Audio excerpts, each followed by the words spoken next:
Just for like a quick second, just so we prove you're here. Just so we can prove you're here.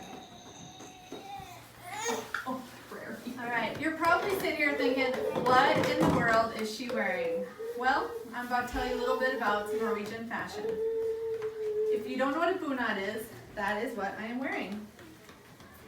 A bunad is a traditional Norwegian costume.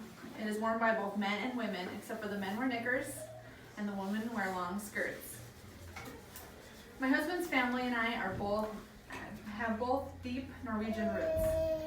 My kids and I have been wearing bunads for the past few years to different events, such as the Norse Kustfest.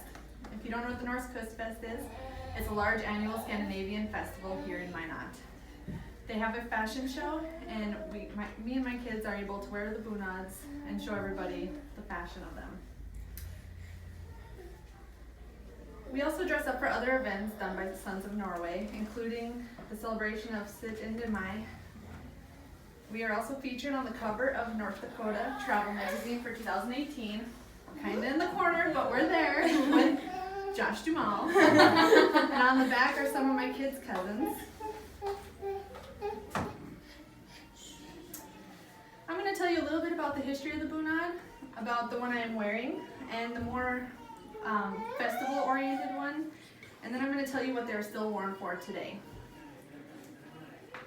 The bunad dates back to the 19th century when Norwegians were trying to find their own cultural identity. By the early 20th century, a woman named Hulda Garborg pushed the interest of the bunad and made it more popular. There are different bunads for different areas of Norway.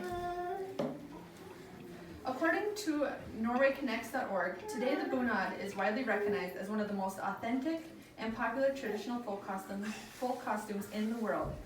Making or purchasing a quality bunad can cost anywhere from $3,000 to $10,000. So it is often viewed as a status symbol for those who can afford them. LifeInNorway.net states, it is customary to wear a bunad from an area to which you have genetic or residential connection. So it's kind of an unwritten rule that you don't use samples from different areas of Norway. You stick to what your area has. There are hundreds of varieties of bunads in Norway. Now I'm going to tell you a little bit about this dress I am wearing. The dress I'm wearing is an everyday dress, national dress of Gudbrandsdalen, Norway. It is called a rondestok.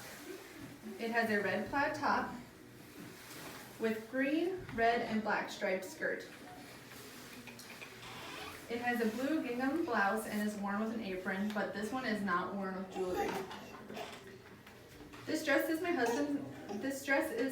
husband's great-grandmother's.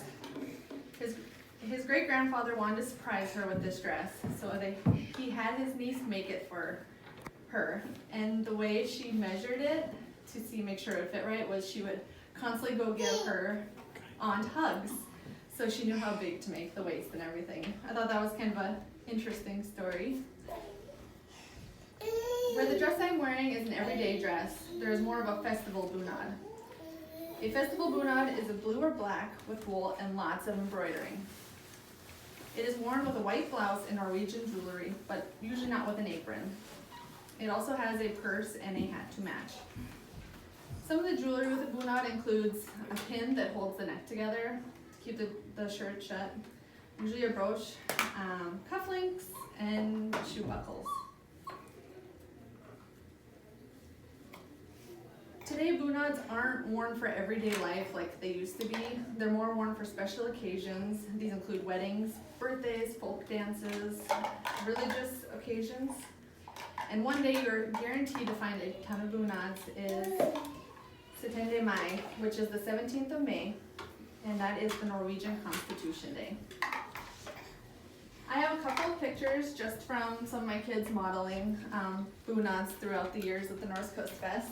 So that's my son Kyan. He's wearing a little boy's bunad. And my daughter Briella's in the back. That's my daughter Sariana. She's wearing a bunad with an apron, and she actually has a little piece of jewelry up top. This is my daughter Briella. I'm wearing one very similar to the one I have on today. This is when we did the shoot at the Scandinavian Park for the travel guide. You can see that I'm wearing jewelry up on my neck closure, and I'm wearing a white blouse instead of the blue.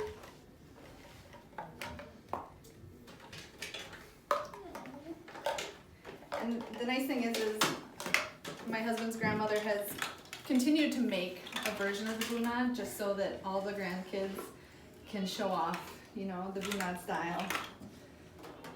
That was at the 17th of May celebration.